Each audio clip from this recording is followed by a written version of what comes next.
अंतिम मुदतीमध्ये कागदपत्र न देणारे धारावीकर हक्काच्या घरापासून वंचित राहण्याची शक्यता, कारण सर्वेक्षण झालेल्या ठिकाणी असहकार करणाऱ्यांना आता मुदतवाढ नाही।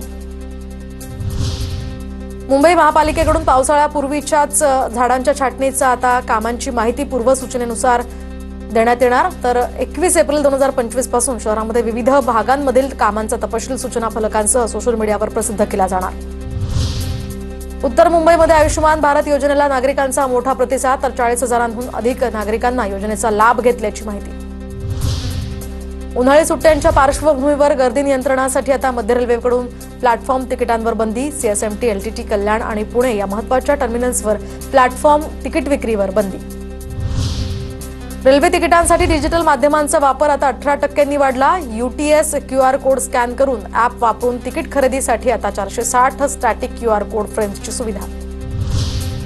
गृहनिर्माण सोसायटी स्थापन झाल्यावर बिल्डरना 4 महिन्यात जमिनीचे सर्व अधिकार सोसायटीला हस्तांतरित करावेत, उच्च न्यायालयाचा महत्त्वाचा निर्णय।